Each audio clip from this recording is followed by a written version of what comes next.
Hello and welcome to Frankly Speaking, where we dive deep into regional headlines and speak with leading policymakers and business leaders. I am Katie Jensen. As tensions simmer over the Ukraine-Russia conflict, Riyadh has become a pivotal stage this week, with separate high-stakes meetings by Ukraine and Russia, underscoring its growing importance in global diplomacy. Today, we speak with one of Russia's top diplomats, the first deputy permanent representative to the UN, Dmitry Polanskiy. Can a Black Sea ceasefire tied to sanctions relief truly de-escalate the conflict, even as both sides ramp up attacks on the ground? Are either parties willing to make the hard concessions needed to end the three-year war? Plus, how is Riyadh shaping the long-awaited shift towards peace?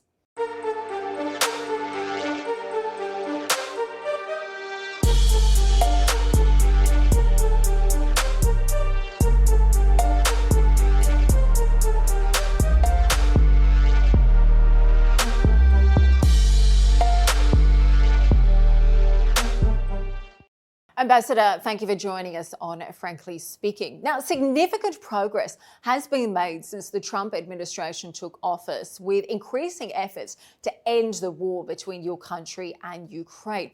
Now, while many details remain under discussion, frankly speaking, can we say we are closer to reaching a deal? I know you recently told the Jerusalem Post that you remain optimistic about the prospects. And what has President Trump done differently to bring both sides to the negotiating table? Well, I think that President Trump has just changed the optics, and he has started to analyze this problem from reasonable positions and not from propagandist, setting. So actually, this is not the conflict between Russia and Ukraine, because this is a proxy war, and I think this was also acknowledged by the U.S. administration, the new administration, which is very important to understand the real reasons for this conflict to start and the ways to put out this conflict. And the only way to do so is to eradicate, to address the root causes of this conflict. You know that the war was started in 2014 after the illegal anti-constitutional coup in Kiev, when nationalists came to power and they started to harass and prosecute Russian minority. We could go into details if it's necessary, but that's the main reason of where we are right now. So the new administration has just started to analyze it from right perspective and to suggest right decisions to these problems that we're having right now. And this is the big change, which really opens a window of opportunity, provided we stick to this roadmap.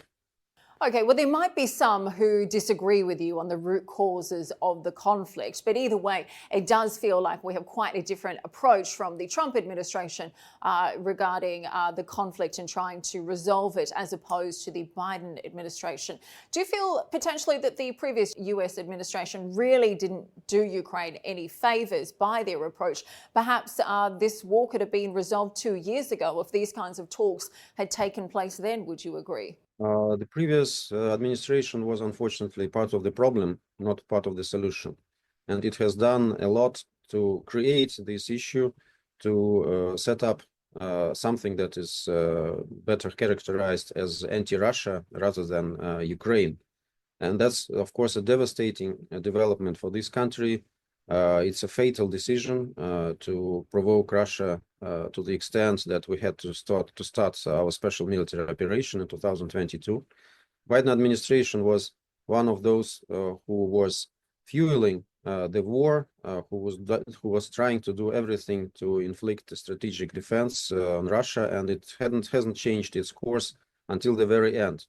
Trump administration views it absolutely differently, and this is the right approach. They are realists. They understand the real situation on the battlefield. They understand that the Kiev regime is now losing, and hence the new proposals that they are making, these are realistic proposals and really aimed at stopping hostilities, which would be a good scenario first and foremost for Ukraine. Well, you say President Trump is much more of a realist. Of course, during his election campaign, he repeatedly promised to end the crisis in Ukraine in just 24 hours. Well, he's since admitted that was potentially a little bit ambitious. But tell me, someone like yourself with extensive knowledge of what is going on the ground in Russia today, how would you assess the situation? Because the talks in Saudi Arabia appear to have gone quite well, at least from afar. But as we understand, hostilities appear to be increasing on the ground in both Ukraine and Russia. I wouldn't say that they are increasing. I think that they are developing with the same intensity for quite a long time. When Zelensky is making upbeat statements, of course, he tries to look as if Ukraine is holding out on the ground and as if nothing is happening. But everybody knows that, especially since his Kursk adventure in August, Ukraine has lost a lot of strategic territories in the east. A lot of the strongholds which had been erected for months, if not for years, in the east of Ukraine, the strongholds of their defense. Now they lost it, and they feel enormous deficit of manpower, and men are being caught on the street and forcefully sent into the army to the front. And of course, the first thing they try to do is to defect, and there are a lot of defectors in the army.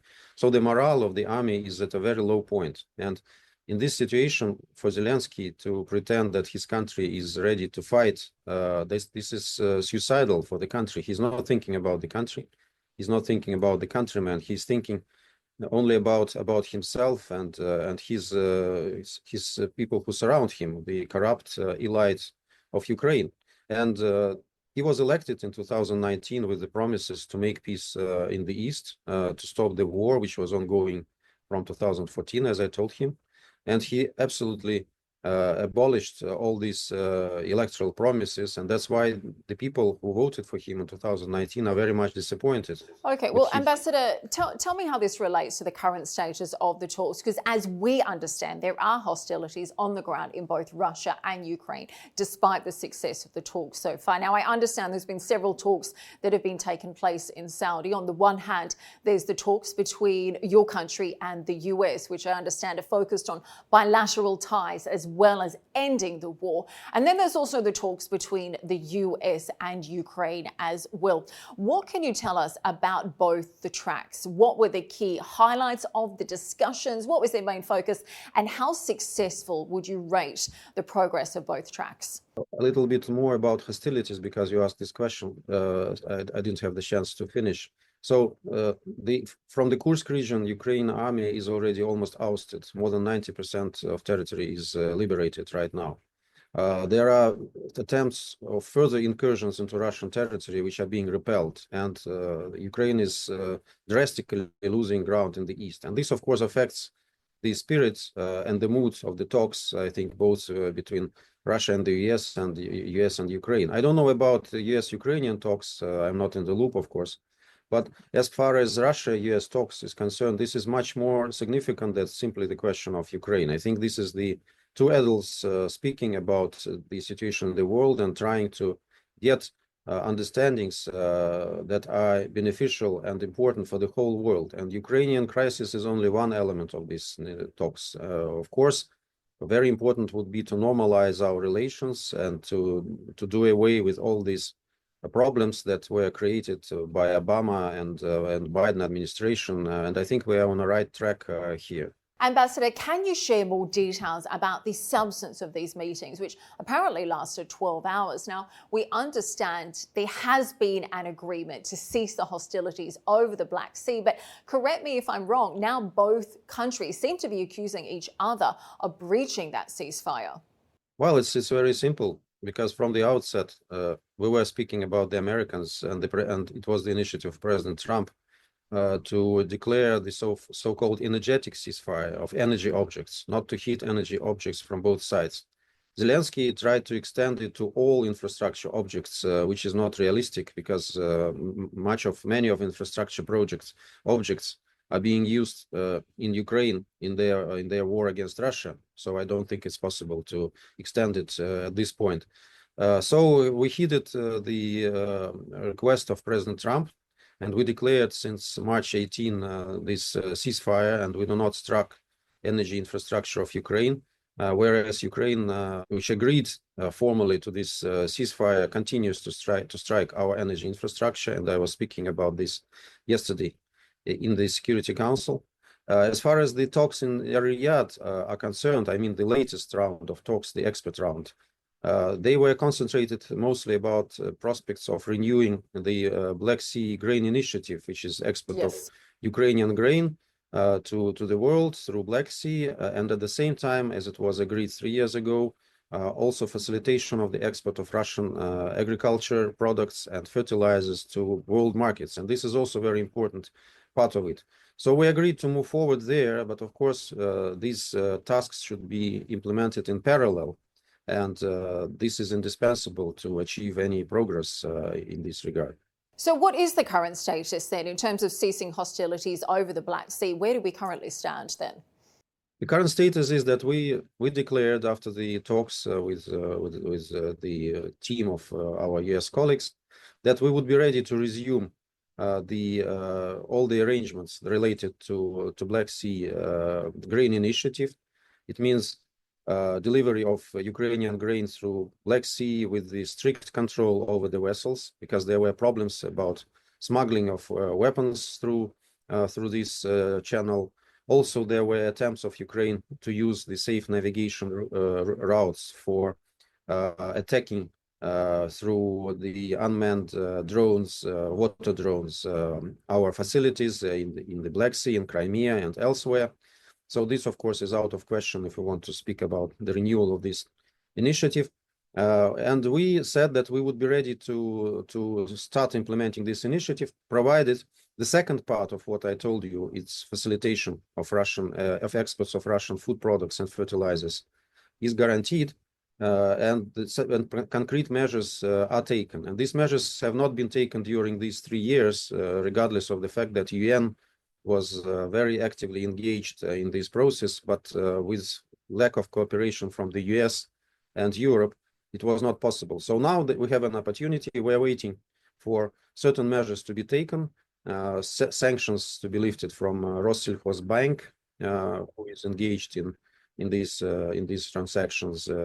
Its inclusion into the SWIFT the system of banking transactions, and some other steps. They were enumerated in our press release. So the moment they are taken, we think that the Black Sea Initiative can be revived. Okay, so your position is that the ban on fighting in the Black Sea will only go into effect once the sanctions lifted on Russian banks, insurers and food producers are lifted. Is that correct? Yes. As far as the Black Sea Grain Initiative is related. About energy ceasefire, I explained our position as well. Okay, well, Ambassador, I want to ask you about Saudi Arabia's role. Tell me, how much support or intervention, if any, have you been given by the Saudis? And tell me, for those who are potentially wondering why these talks are taking place in Saudi Arabia, what would you tell them? Well, I think that the world is changing, and the new centers of diplomatic activity are emerging. We used to have Geneva, for example, but Geneva is now very much compromised because of the position that the Swiss government has taken. They exploit the notion of neutrality, but they're acting not as a neutral country. Against this background, our Saudi brothers behaved in a very, very positive way, in a very forthcoming manner. So they reached out to us, they reached out to Americans, to Ukrainians. And it's hard to overestimate the role that they played. We thank very much them for their hospitality. The talks were organized at the excellent level, and I think that my leaders also reached out to their Saudi counterparts, thanking for what they are doing. I think that Riyadh right now has all the chances to transform into diplomatic capital of the world in terms of, at least in terms of Russia, Ukraine, and US-Russia-Ukraine negotiations. And it's a very good start. And I think that there are all the chances that Saudi diplomacy will play more instrumental role here. And we are very grateful for this opening. Well, I want to get your thoughts on that evolving relationship between Saudi Arabia and Russia. Now, there was a roundtable that took place ahead of the BRICS summit last October, and our editor-in-chief Faisal Abba spoke with President Putin about the Saudi efforts. Now, President Putin unequivocally stated that he believes these efforts are sincere, and he talked a lot about the friendship and the trust between Russia and Riyadh, and he also clearly expressed his comfort in terms of visiting the kingdom to hold these kinds of talks. Tell me, what can you share with us about the personal relationship between the leadership of both nations? Particularly, it seems quite remarkable that the relationship has remained strong despite Riyadh condemning the war on Ukraine at the UN. Well, I think that the Saudi position at the UN is much more nuanced that you said, and we are in constant consultations with our counterparts in Saudi mission here. We have very good relations. They, of course, reflect the excellent relations between the heads of our state.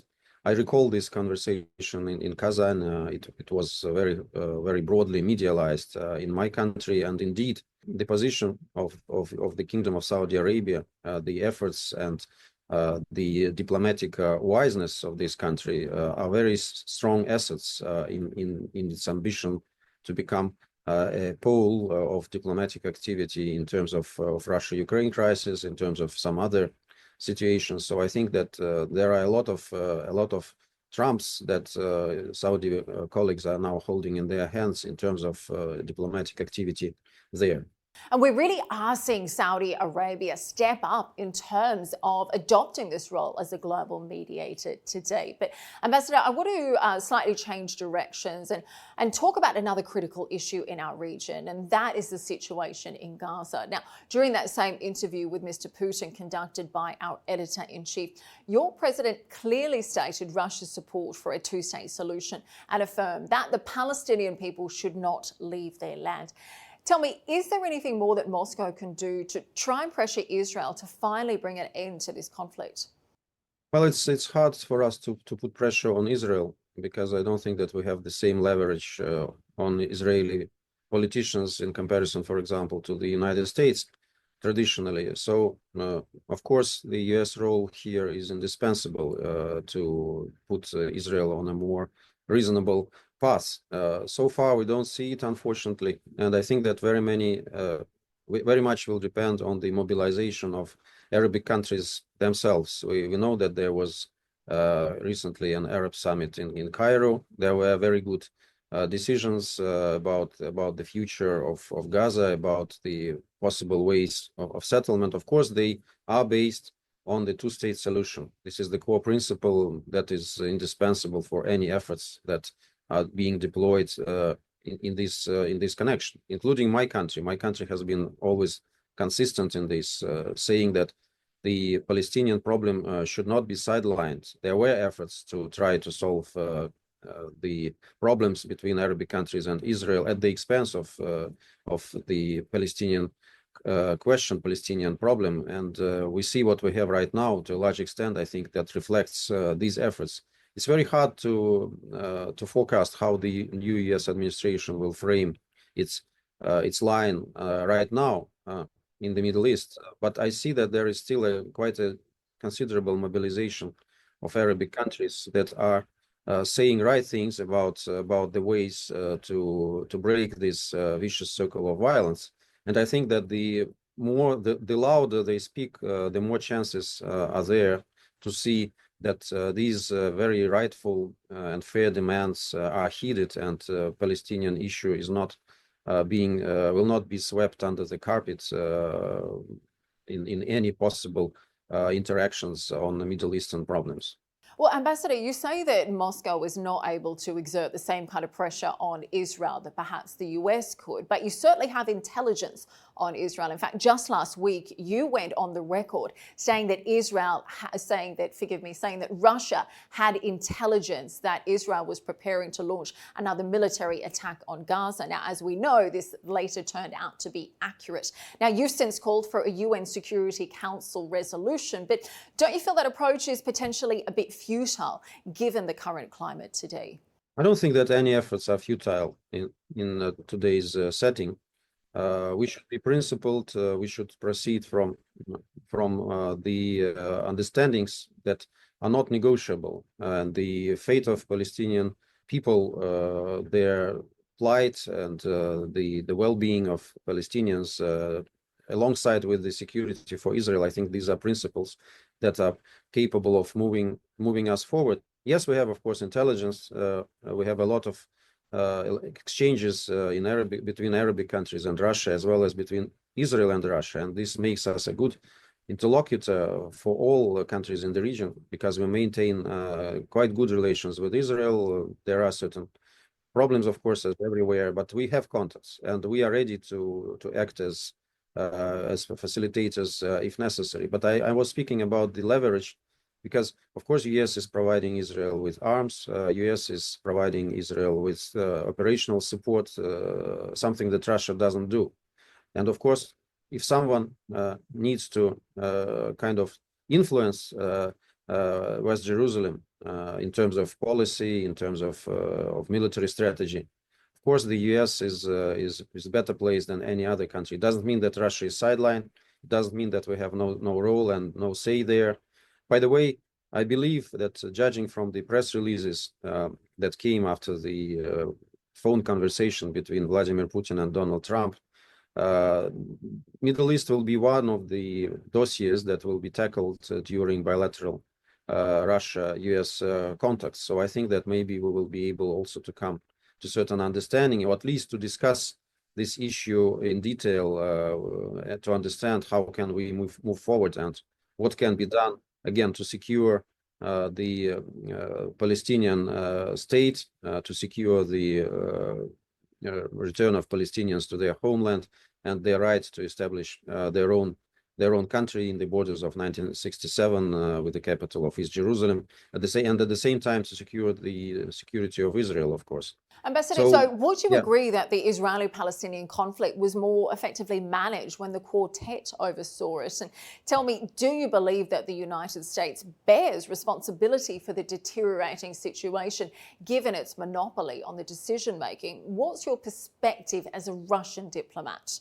We were quite clear about this in our statement at different levels, that quartet of international mediators was the best format that was capable of moving forward and finding the solution, the fair solution to the Palestinian problem in line with the decisions taken by the UN and by the UN Security Council in particular.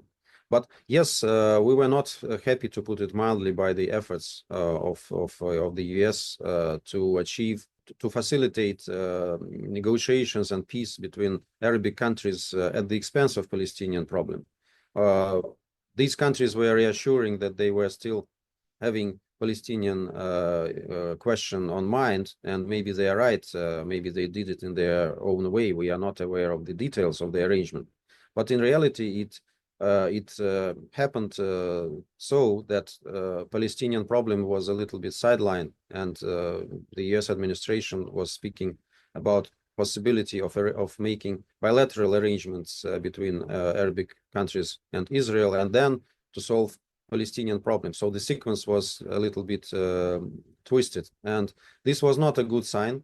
And I think that to a large extent, the situation where we are right now is due to this change of attitude, due to the change of basic policies that we were all sticking to several years ago.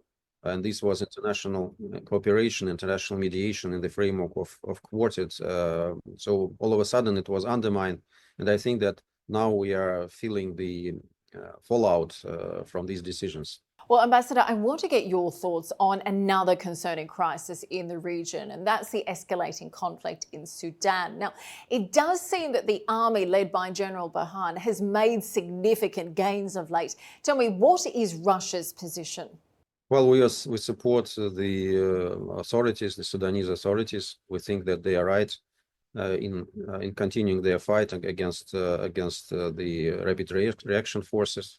So we were quite clear, and we don't think that international community should put at the same level the rapid reaction forces and the government of Sudan. We were supporting the government of Sudan.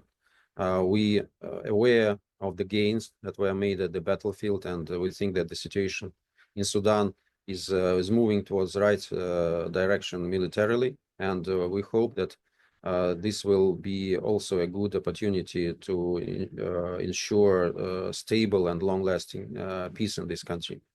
But Ambassador, I want to clarify, because previously you did refuse a ceasefire. In fact, you were the only nation in the Security Council to veto it at a UNSC meeting.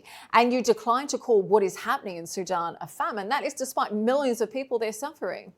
This is not very correct interpretation, with all due respect. First of all, we vetoed this resolution not because there was a call for a ceasefire, but because there were, first of all, attempts to put at the same level the rapid reaction forces and the government. And secondly, because there were certain encouragement, even encouragement in the text for rapid reaction forces to engage in military fight and to fight against the government, which we couldn't really let go in the Security Council. Our British colleagues who were pen-holding this dossier, I think they had all the chances to make the text more balanced and to concentrate it on humanitarian issues, including ceasefire, and we would have been ready to support it, but it happened so that they were insistent on this, and we had to veto this text. We couldn't let it go, and we couldn't really see the situation when there are such foreign interference into the foreign affairs into the internal affairs of Sudan. As far as famine is concerned, well, you know, the problem is that some countries, some Western countries, are really trying to use this factor of famine as something to undermine the position and the efforts of the central government, which is not the right way to do, because there is enough of food in Sudan. The problem is in distribution, and the problem is in creating conditions for its availability among all those all in need. So we think that some of the assessments of international organizations in this regard are very biased and are not based on the real situation, and the Sudanese authorities share this view. So the hunger shouldn't be instrumentalized and used as a tool in any propaganda campaign against any country, including Sudan.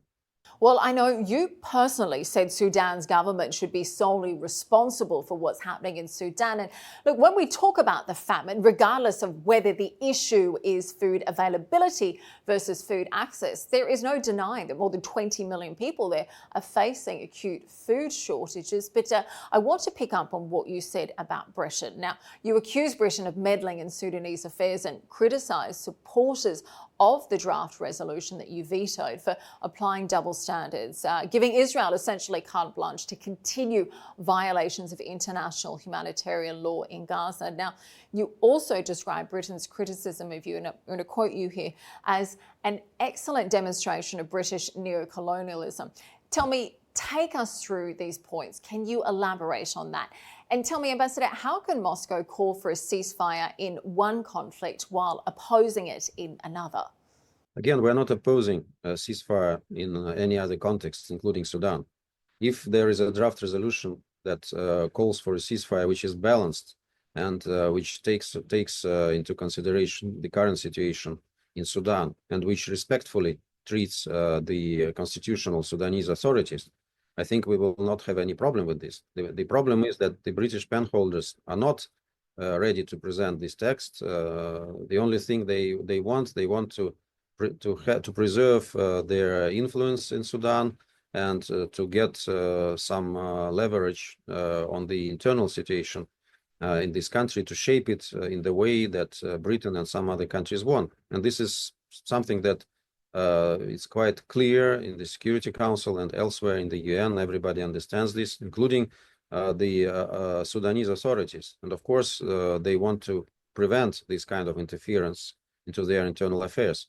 So these are clear double standards in regard to Sudan in comparison with many other crises. And we are fighting with these double standards, and we will continue to fight. If the Brits are constructive in this regard, we would be ready to go along with them. If not, sorry, but we will not let it happen in any country situation, including the situation in Sudan. Ambassador, we're almost out of time, but before we go, I want to get your thoughts on what's taking place in Syria. Obviously, huge changes underway since December. Now, as we know, the former president Bashar al-Assad and his family have sought asylum in your country. Now, the new leadership of Syria have requested Moscow to hand him over. Do you think the Kremlin will do so? Frankly, I haven't seen this request. Maybe I missed something. I know that there were intensive exchanges recently between our leadership. There was a telephone conversation between President Putin and Mr. Shara. Also, there was a message from President Putin to Mr. Shara, and we are underlining the fact that we are interested in stability in Syria, in prosperity of Syria, in its return to normal development. We wanted to turn over this page of conflicts and problems that lasted for so long. We want to see an inclusive Syrian authorities that represent all Syrians, that take on board the position of all Syrians. We think that Syria should do serious efforts in combating terrorism to avoid the situation when terrorist elements in this country play significant role. And I think that's the understanding that we share with a lot of countries in the Security Council, including the US. You know that there was a presidential statement in this regard concerning the recent troubling developments in Western Syria, and we think that we're acting in a very good faith, and Syrian authorities know this. We are interested in maintaining close ties of friendship, traditional ties of friendship between Russian and Syrian people that lasted for many decades, and I think that we have all the chances to see this situation right now, provided, of course, the interim authorities, the caretaker authorities in Syria listen to the advice of international community and cooperate with the UN, with other countries, to shape up the country that will have all the chances to engage in constructive, sustainable, and beneficial for all the Syrians' development. Okay, tell me, just going back to what I asked earlier though, if Moscow was to receive a formal request to hand over Bashar al-Assad, what would their response be? Let's not discuss hypothetical things. We provided him with asylum because of humanitarian reason, and I think that there are channels to discuss these issues. But again, so far I haven't seen such a request, and I don't think that this is the main problem that is that should be the concern of Syrian authorities right now.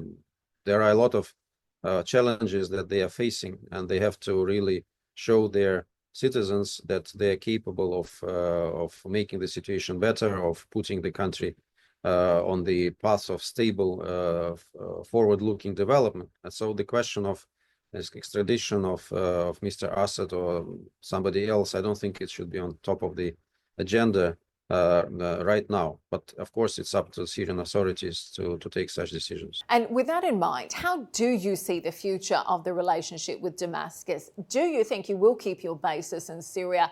And given the support Moscow historically has offered the Assad regime, do you think the Syrian people would welcome any aid or assistance that you're willing to give? Well, I think that these issues are being tackled bilaterally. There is a dialogue in this regard and certain understandings to which we stick, and the caretaker Syrian authorities also stick, and we value the dialogue that we have. So I wouldn't dwell into details at this stage. I don't have anything to share from the UN perspective. As far as our assistance to Syria, we confirmed that we are ready to assist. We are ready to facilitate humanitarian assistance, including by providing the facilities of our bases in Syria, and I think that was accepted with gratitude. We still have, and we will have, I'm absolutely sure, very good and constructive relations with Syrians, because it's not the question of developments of recent months or weeks. It's the question of long-term ties of friendship and brotherhood that links us to Syria, and I think that very vast majority of Syrians view Russia as a friendly country, and the same in Russia. So we have very good basic elements to consolidate friendship and cooperation between our countries, and we are very eager to help Syrians during this transitional period to shape up this country in a way that they like, and in a way that would guarantee sustainable development of this country for years ahead. Well, Ambassador, thank you very much for joining us today on Frankly Speaking. I know you have a very busy schedule, so thank you for taking the time to share your insights with us. You're welcome. Thank you. you.